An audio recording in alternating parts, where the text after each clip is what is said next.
Sounding good, guys? Excellent, excellent.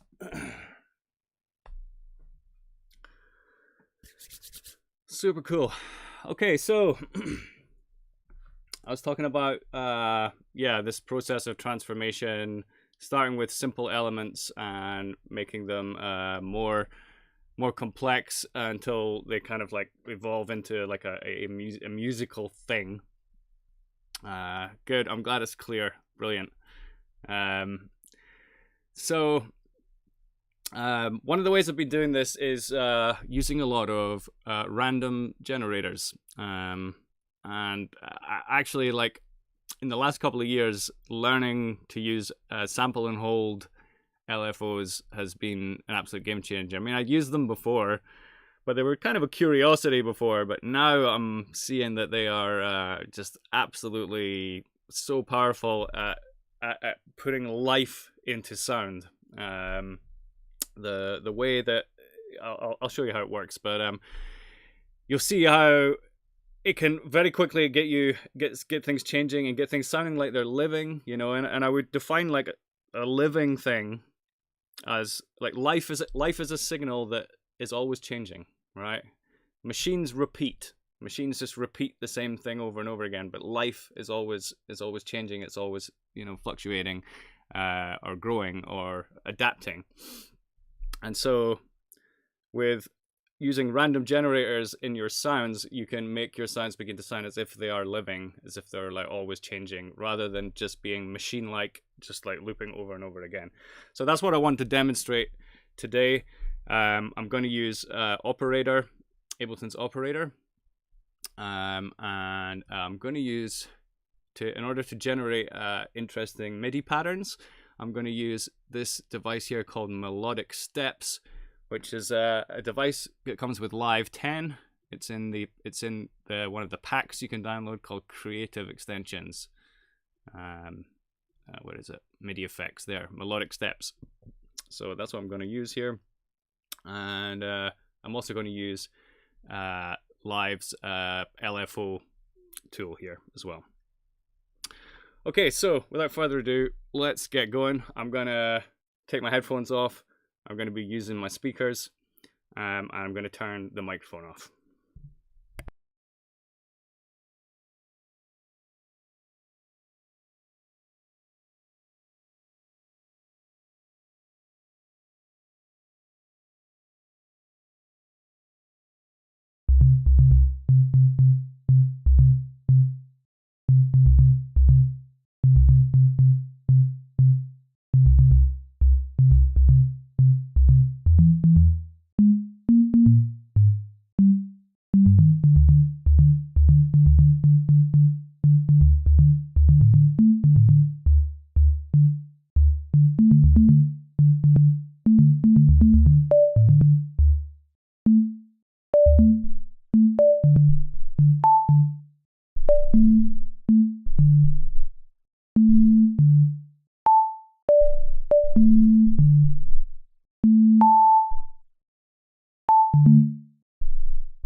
So this is a XO by XLN Audio. I use this for all my drums now. It's absolutely fantastic. It's the best drum machine ever. But yeah, one of the cool things about it is like, so once you get it looped together, you can just render the WAV. It usually does this much quicker, but it does seem to struggle a bit while I'm live streaming at the same time. But the new computer is going to sort that out. Okay, so I grab this beat here, and I can now drop this in. And then if I mute then the actual MIDI channel here, I've now got that beat as an audio.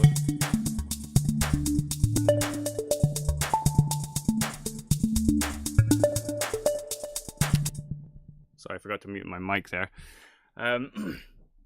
So one other thing I like to do to kind of like get some more like variation, more randomness in, is to use sort of like non-even loop lengths to do stuff. So you can see at the moment that's kind of what's going on here. If in case you didn't understand what's going on here, there's like 5 different sequencers. One for the octave of the note, one for the transpose, one for the length, one for the velocity, and one for the chance. And so that chance one is, you know, that's basically the probability that the note's going to hit. So you've got a 6-step sequence of chance here. The only one that's guaranteed to hit is the first note of 6, right? That's guaranteed to hit 100% of the time, but the other ones may or may not. But with these other sequences, they're all like, I mean, this one's like 15, the velocity, it's like 15 steps. So it leads to something which doesn't repeat so easily. You can't really follow the repetition. The SNH, the sample and hold LFO, is obviously moving things in a random way, but you're constraining the limits, the minimum and maximum points. So even though I don't really know exactly what it's going to do from one moment to the other, I'm sort of setting the limits of what the notes can be, and then just letting them be whatever is sort of decided by the randomizer. Yeah, like Blute's saying there, probability / conditional based sequencing has changed my life. I would say for me as well, it's, you know, because you one of the most important things when you're working on music is that you don't get fatigued, you don't get bored of hearing the same thing over and over again. And this is a great way to stop that from happening, is ensuring that your sounds are actually like living in a way. They're like changing in ways that you can't quite predict, but which you have set the limits. So I'll show you how we can then, just with this pattern we've got here, and just with a nice simple rhythm there, I'll add in a dummy clip here to do automation for the delay and the reverb, and then I'm going to show you how you can then make your reverb and delay much more interesting and psychedelic as well. Okay, so let's I'm gonna create a MIDI clip here, and now if I click on this A here and on the envelope, you see I've got mixer A reverb amount. All right, so I can now automate that. Now this is a 1-bar loop at the moment, so I'll make it like a non-even one, say like 3. And then we could throw in some reverb sounds. Maybe say like, I don't know, like 1 there and 1 there, for example. So now that you'll see what will happen here.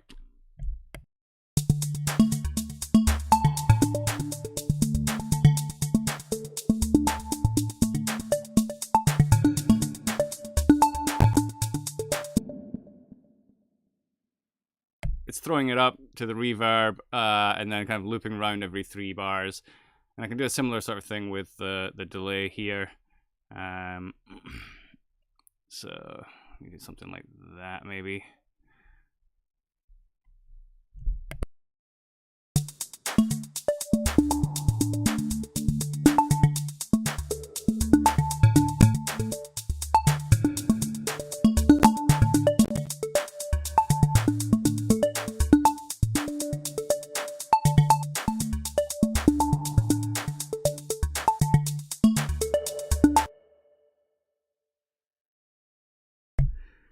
feel my computer starting to struggle. So yeah, but I'm gonna keep going anyway. See how far I can push it.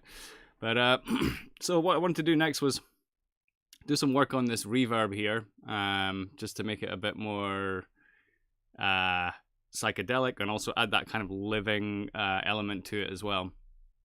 So one of the things I like to do with reverb, processing reverb, is to add a comb filter, which can be quite nice. So let's see, could use the, actually I like the LFO tool comb filter, which is in here in the flanges. Got comb there. I turn that on, turn the resonance up. Let me just turn this up a second. And the drive. Okay, so now let's see. It should be a bit of a zing, bit of a zinginess to the reverb.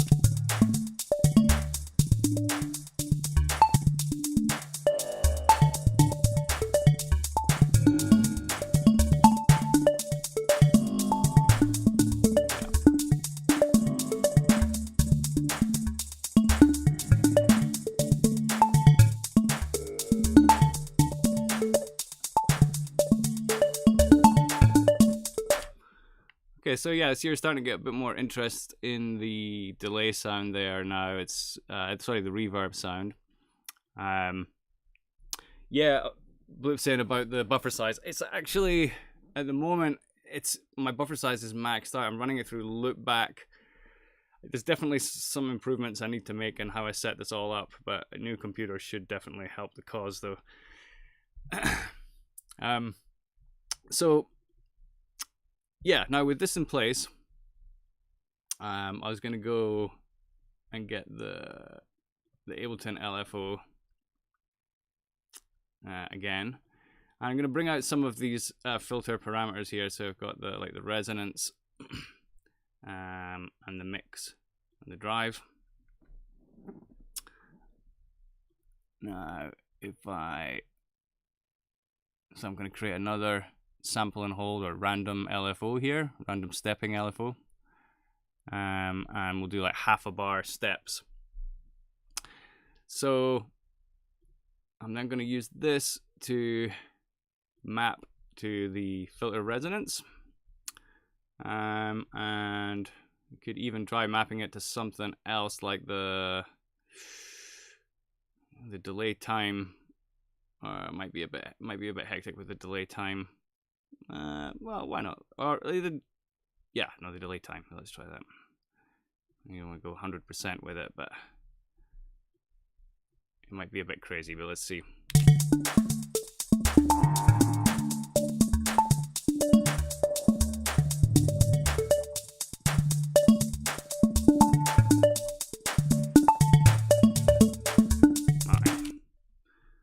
I do that delay time, not do it with the delay time. Hang on.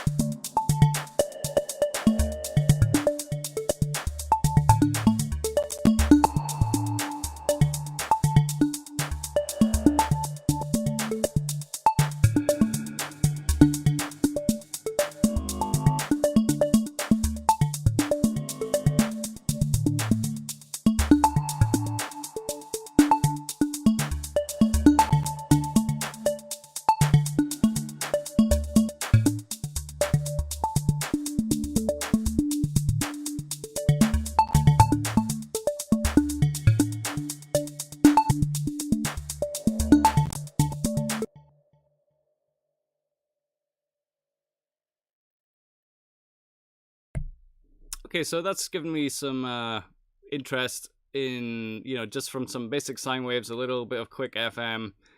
It's given me this kind of like interesting evolving melody, and all these kind of like little like off reverb kind of like offshoots and so on. And sometimes one way I like to like process the delay, and we'll see if my computer can handle this, but is using something like Looperator or Effectrix, some kind of like multi kind of glitch style plugin. So like sticking that on the delay here, for example, and then adding some, these like little dice are obviously randomizers, right? So this is a sequencer, and it's going to cut up and glitch the delay using sometimes a fixed algorithm, sometimes a random algorithm. So let's see how this goes then.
Okay, so yeah, see how that's kind of like come together now, and it's got that interest, it's got rhythm, it's got that interest, but I didn't have to burden myself with actually writing a melody at this point, because that's something that can take quite a while.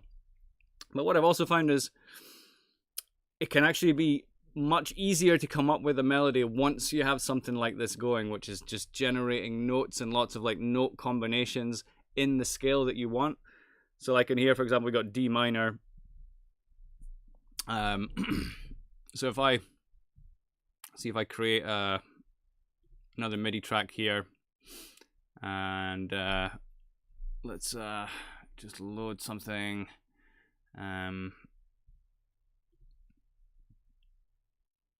This might be too much on the CPU. I'll give it a go. I just want something that sounds nice right away. This Pigments thing's quite good.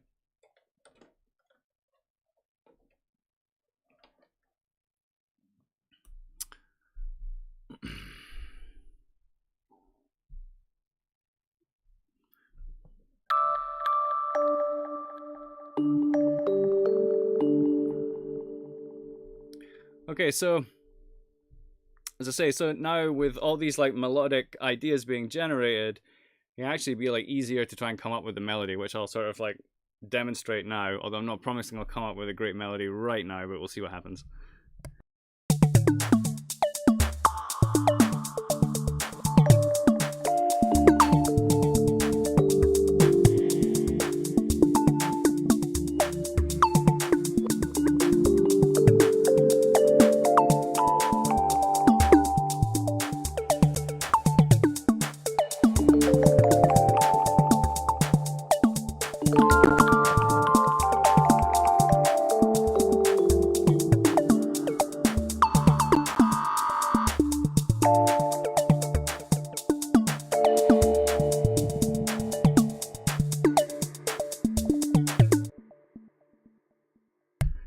Yeah, so you see, it just kind of, it helps you to like sort of stay on point. I kind of there's a holy trinity. The whole thing of like the threeness and the holy trinity and stuff is like deep in alchemy and all kinds of things. But when in music, the holy trinity is structure, emotion, and interestingness. Yeah, so In order for something to be musical, it has to have structure, that is geometric structure, so like rhythm and stuff like that. Rhythm and harmony are geometric structures. That's your structure. Your emotion is like your energy, your like dynamics, yeah, your chords. So the chords kind of affect the heart and the emotions, but also the dynamics, the difference between loud and quiet, like how the music breathes affects the emotion. And then finally there's then interestingness, which is for the mind, right? It's like it has to be interesting for the mind. It's got to be, you know, it's got to have texture and detail and things that make you, you know, things that are mysterious, you know, new sounds that you haven't heard before, you know. So that's like the holy trinity for me, worth writing down, I'd say. Yeah, structure, emotion, and interest, right? That's what makes something musical, and as opposed to a sound which is just a noise, right? So that's what I aim for, that holy trinity. And yeah, this melodic steps is a great way of doing that, right? It's like and using sample and hold generators to keep things going. You've got the interest, you got the structure, you know, you can change the timing of this as well. So you've got like playback speed here, you can go triplets, you can add swing and stuff. So I could like change the speed and do something a bit different. Let's see.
Okay, I don't want to totally ruin it, but you get the idea. So, you know, you can easily then transform, you know, you can transform these things quite easily just by like changing the, you know, I changed the wave shape there from a sine to a saw, but I also like put it into monophonic mode so that the notes started bending into each other instead of like overlapping, which was, you know, adding more CPU overhead.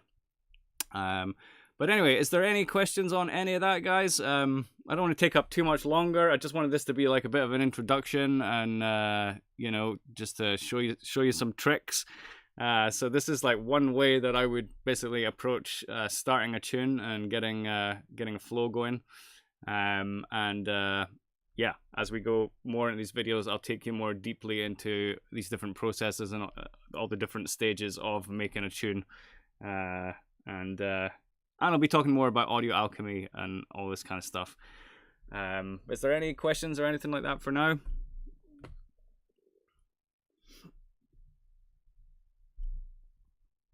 Let's see.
Okay, that's a good question there. Yasir asked, how do you establish limits to turn it into an instrument?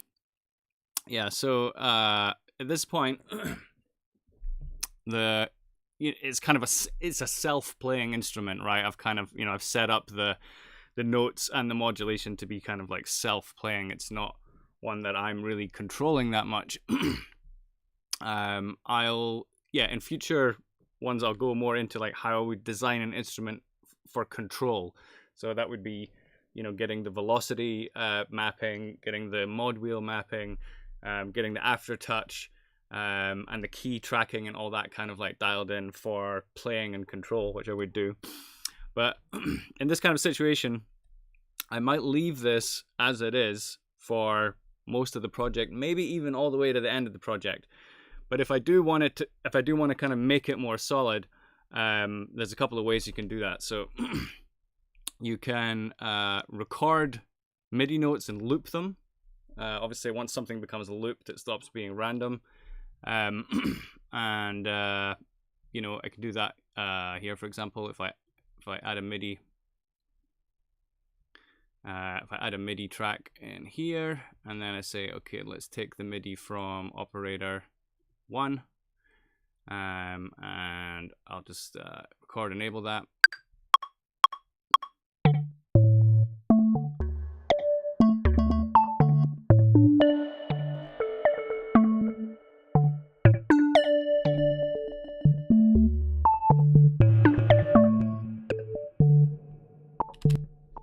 Okay, so that's now recorded those random notes, which, if I wanted to then, I could then bring this MIDI part over here now, and then I can turn off the melodic steps, and then now I can then play this as a loop. Now let's say I wanted to make something maybe a bit more like techno-y or something, just like a 2-bar loop.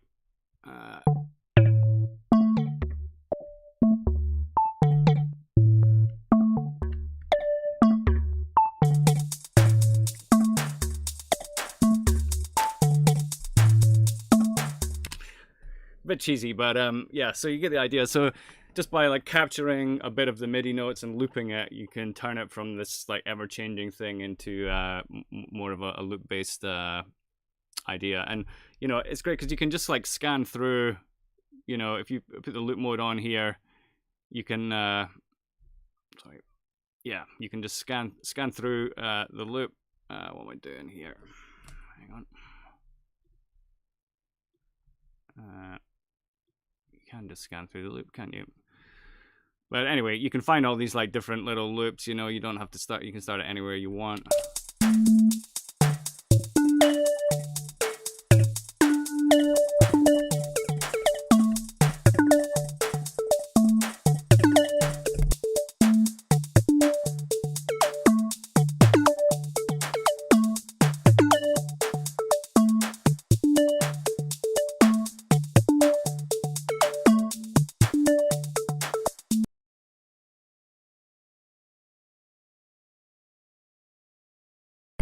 The other option, of course, is to record the audio.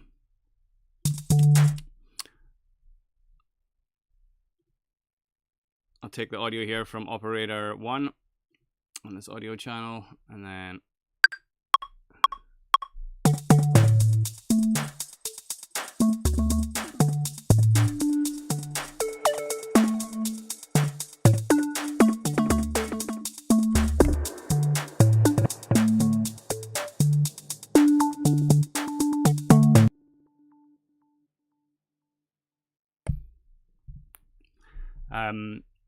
yeah, and then once it's in audio, well, then there's all kinds of cool stuff you can do.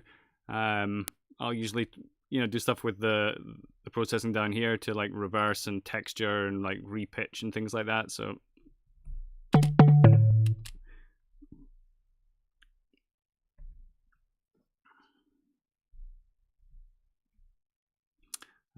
okay. Yeah, question there from Dave. When in the terminology of sample and hold LFO, what is the sample and hold referring to?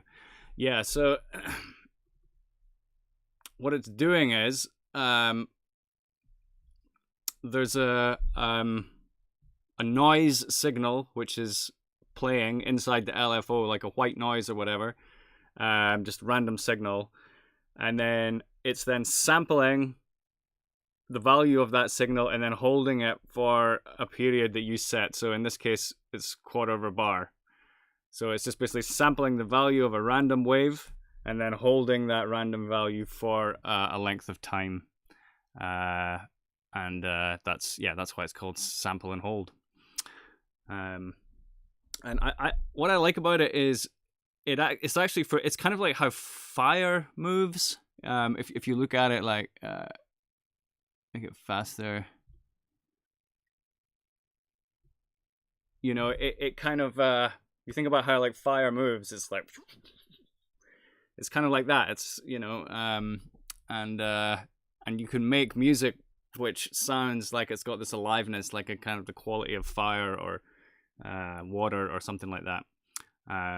Sample and hold, yeah, absolutely key. I use them all the time now on almost every patch that I make has got sample and hold LFOs in there for adding interest and variation.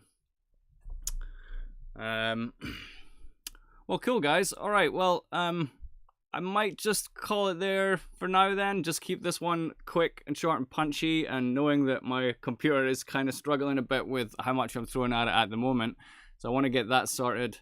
I want to get that sorted before I start doing these streams properly. But yeah, if you have any other questions, guys, you know, feel free to write to me, steve@headflux.com. You know, if there's a topic that you would like me to cover, to do a video about, please just write me, ask me. I welcome all your ideas. I've got a lot of stuff myself like noted down, and I'm going to start going through. I'm going to start documenting it and start making more videos. I'll just do with the live streams. I'm not going to do it at the same time every week because I know I've got people in all kinds of different time zones, but also it's not really that good for me doing it at the same time every week as well. I need flexibility in my life. So I'll just keep it flexible. I'll give you guys like sort of a few days or 4 or 5 days notice when I'm going to do the stream. In some cases, I might just, if in a playful mood and I decide to do a spontaneous stream, you might just get an email from me saying I'm going live in half an hour or something. But yeah, no, I'm excited to be doing this and to keep building on that, and yeah, just sharing with you guys more of my process and more of the music. Yeah, I'm super stoked, man. Thanks to you all for signing up. It's really, this is like a new era of music for me, and this is how I want to do it, you know, through the website. All right, guys. I'm not going to take any more of your time. It's sort of weird doing this sort of like one-way stream thing with a delay and everything, but I'm going to get used to it, and get through the kind of mental and technical hurdles. This is the new normal. All right, guys, cool. Well, I will end the stream now. I'll let you guys go, and I'll hit you up for another one, and you're going to start seeing more and more videos going up on the members section of the website as well. All right, I love yous.